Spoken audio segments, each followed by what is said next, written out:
السلام علیکم دوستو، میں ہوں راؤ قمر رضوان اور آپ دیکھ رہے ہیں میرا یوٹیوب چینل۔ آنکھ کھولتے ہی گھر میں غربت دیکھی۔ ابھی 5 سال کی تھی کہ والد صاحب کا انتقال ہو گیا۔ رشتہ داروں نے منہ پھیرا، اپنے بیگانے بن گئے۔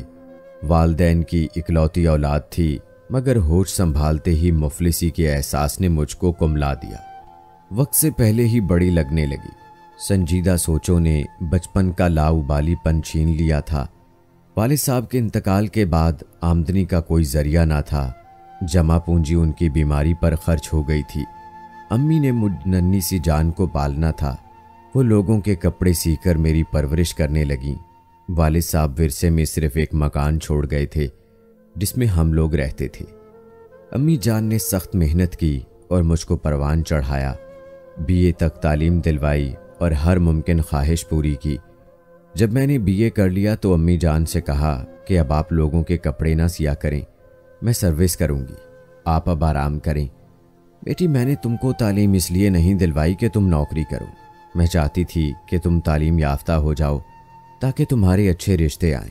میری اب ایک ہی خواہش ہے کہ تمہارے ہاتھ پیلے کر دوں۔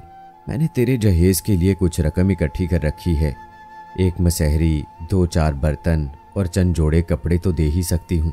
ماں کی بات سن کر دل ہی دل میں سمٹ کر رہ جاتی کہ میری بھولی امی کو یہ اندازہ نہیں ہے آج کل کس قدر مہنگائی ہے۔ جو رقم انہوں نے اکٹھی کر رکھی تھی اس میں تو شادی کا ایک بنارسی جوڑا بھی مشکل سے خریدا جا سکتا تھا۔ ایک دن میری خالہ اپنے بیٹے احسن کا رشتہ لائیں۔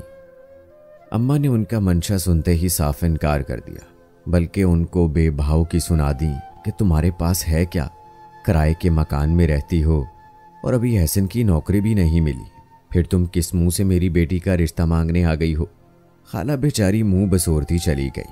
ان کے جانے کے بعد میں نے امی سے کہا، ماں، آپ کی وہ سگی بہن ہے، آپ نے ان کو یوں دھتکارا جیسے غربت کوڑ کا مرض ہو۔ احسن بہت شریف اور اچھا لڑکا ہے، بس غربت ہے۔ مگر یہ بھی تو سوچئے کہ جہیز کا کوئی مسئلہ نہیں ہوگا اور لوگ تو جہیز مانگتے ہیں، نہ مانگے جہیز۔ مگر میں ان کو تمہارے قابل نہیں سمجھتی۔ بیٹی، یہ تیرے سوچنے کی باتیں نہیں ہیں، میں تیری ماں ہوں، تیرے لیے بہتر سوچ سکتی ہوں۔ تیری شادی کسی اونچے گھرانے میں کروں گی، تو فکر نہ کر، جا میرے لیے چائے بنا کر لا، میرے سر میں درد ہے۔ امی نے بات ٹالی تو میں ان کے لیے چائے بنانے چلی گئی۔ بات یہ تھی کہ مجھے اپنے خالہ زاد سے لگاؤ تھا، وہ بھی مجھ کو چاہتا تھا، ہمارے گھر آتا جاتا تھا اور ہم باتیں کیا کرتے تھے۔ امی بھی اپنے بھانجے کو چاہتی تھیں کیونکہ وہ ان کے سارے باہر کے کام کر دیتا تھا، مگر رشتے کے معاملے میں کافی متعصب تھیں۔ دراصل وہ چاہتی تھیں زندگی کی جو آسائشیں ان کو نہیں ملی وہ مجھ کو مل جائیں۔ والدین اگر خود کسی چیز کو ترسیں تو ان کی عمر بھر یہ کوشش ہوتی ہے کہ ان کے بچوں کو ان جیسی محرومیاں نہ سہنی پڑے۔ لہٰذا امی ہر وقت ایک جملہ کہتی تھیں، میں تو اپنی کمل کو ایسے گھر دوں گی جہاں اس کو کسی شے کے لیے ترسنا نہ پڑے، زندگی کی ہر آسائش ملے۔ ایک دن امی پڑوس میں عیادت کو گئی ہوئی تھیں کہ احسن آ گیا۔ میری امی آئی تھیں، ان کو خالہ جان نے انکار کر دیا۔ شاید وہ تم کو اونچے گھرانے میں بیانا چاہتی ہیں۔ ہاں، احسن کچھ ایسی ہی بات ہے، میں نے دکھ سے کہا۔ کاش میرے پاس بھی دولت کے انبار ہوتے تو تم کسی اور کے گھر کی رونق نہ بنتی۔ کاش میں خالہ جان کے خواب پورے کر سکتا۔ وہ جذباتی سا ہونے لگا۔ احسن، تم دل چھوٹا نہ کرو، دولت ہی سب کچھ نہیں ہوتی، میں مقدر پر یقین رکھتی ہوں۔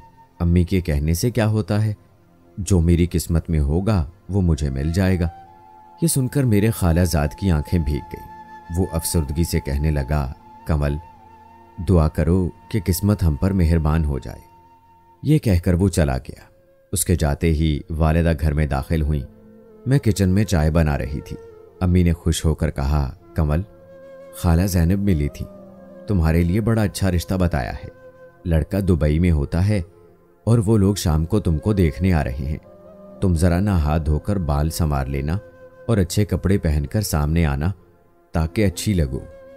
اگر چاند سی ہوں تو پھر سجنے سنورنے کی کیا ضرورت ہے، ویسے ہی ہر حال میں اچھی لگوں گی۔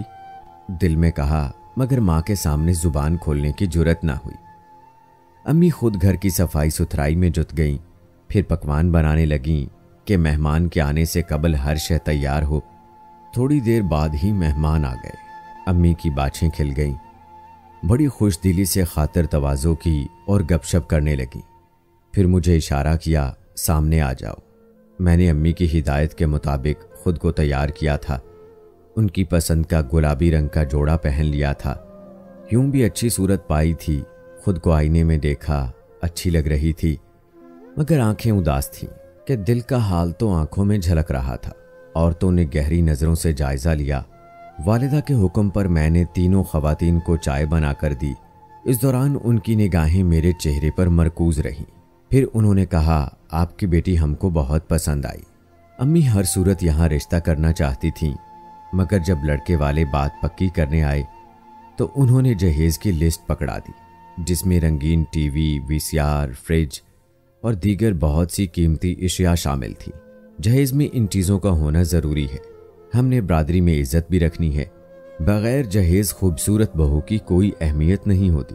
یہ سن کر امی جان سکتے میں آ گئی۔ وہ روحانسی ہو کر بولیں، آپ کو معلوم ہے کہ کمل کا باپ اور بھائی نہیں ہے، سر پر ماموں چاچا کا بھی ہاتھ نہیں کہ وہ یہ مطالبات پورے کر دیں۔ میں بیوہ عورت اتنا جہیز کیسے دے سکتی ہوں؟ میری بیٹی خوبصورت اور تعلیم یافتہ تو ہے۔ لڑکے کی ماں کی تیوری پر بل پڑ گئے۔ بولیں، اگر آپ کو ہماری شرائط منظور نہیں ہیں تو ٹھیک ہے، ہم چلتے ہیں، ہمارے بیٹے کو لڑکیوں کی کوئی کمی نہیں ہے۔ یہ کہتے ہوئے انہوں نے اپنا پرس اٹھایا اور خدا حافظ کہہ کر چلی گئی۔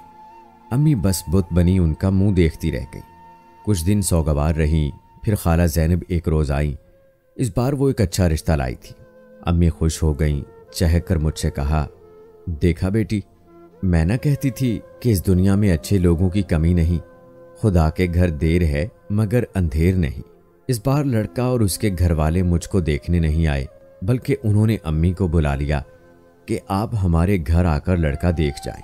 وہ لڑکا کیا تھا، 50 سال کا بوڑھا تھا اور رنڈوا بھی تھا۔ امی نے اس کی صورت دیکھ کر ہی انکار کر دیا۔ اب پھر رشتوں کی تلاش ہوئی، غرض کچھ اور بھی رشتے دیکھے، مگر سبھی آئے اور چلے گئے۔ تب کہیں جا کر امی جان کو سمجھ میں یہ بات آ گئی کہ جہیز کے بغیر بیٹی کی شادی اچھے گھر میں ناممکن ہے۔ ایک دن بہت سوچ کے بعد گویا ہوئیں، بیٹی کمل، اگر تم ملازمت کرنا چاہتی ہو تو کر لو، میری طرف سے اجازت ہے۔ میں نے اگلے دن سے بھاگ دوڑ شروع کر دی۔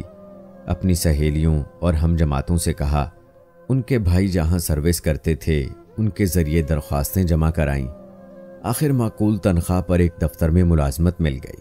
ماں میری تنخواہ کا 1 روپیہ بھی خرچ نہیں کرتی تھی اور ہر 3 ماہ بعد میرے جہیز کی کوئی نہ کوئی شے خرید لیتی تھی، مگر اتنی مہنگائی میں بھلا 3000 کی رقم کیا معنی رکھتی ہے۔ نوکری چلتی رہی اور یوں پورے 7 برس بیت گئے۔ اب میرا جہیز مکمل تھا۔ TV, VCR, fridge, صوفے، پردے، dinner set, water set, kitchen کا تمام سامان، استری، غرض ہر شے ضرورت کی ماں نے خرید لی تھی۔ اب میں پورے 30 برس کی ہو چکی تھی۔ مسلسل نوکری کی تھکن سے میرا رنگ روپ اجڑ گیا تھا اور ایک مرجھائے ہوئے پھول کی طرح میں 35 سے کم کی نہیں لگتی تھی۔ خالہ زینب تو رشتے دکھاتے دکھاتے تھک چکی تھیں اور بیمار پڑی تھیں۔ ماں نے 1-2 اور رشتے والیوں سے بات کی، تبھی ایک بہت اچھا رشتہ آ گیا۔ لڑکا بینک مینیجر تھا۔ ماں نے سب سے پہلے انہیں جہیز دکھایا، وہ راضی ہو گئے۔ اب مجھے دیکھنا باقی تھا۔ جب انہوں نے مجھے دیکھا تو وہ عورتیں بجھ کر رہ گئیں، فوراً جانے کو ہوئیں اور چلتے وقت اتنا کہا کہ لڑکی کی عمر زیادہ ہے۔ یہ بات سن کر مجھ کو ہنسی آ گئی کہ جب عمر کم تھی تو جہیز نہیں تھا اور اب جہیز ہے تو عمر زیادہ ہے۔ عورتیں گئیں تو اماں رونے بیٹھ گئیں، مگر میں روئی نہیں۔ سمجھانے لگی کہ ماں، ان کی بات غلط نہیں تھی، آپ کیوں رو رہی ہیں؟ واقعی میری عمر زیادہ ہے۔ ابھی ماں کے آنسو خشک ہوئے تھے کہ خالہ زینب آ گئی۔ بیچاری بیماری کے باوجود کس طرح آ گئی تھیں کہ ایک اچھا رشتہ تھا۔ وہ لوگ بھی ساتھ آئے تھے۔ امی نے ان کو اندر بٹھایا اور مجھ کو چائے لانے کو کہا۔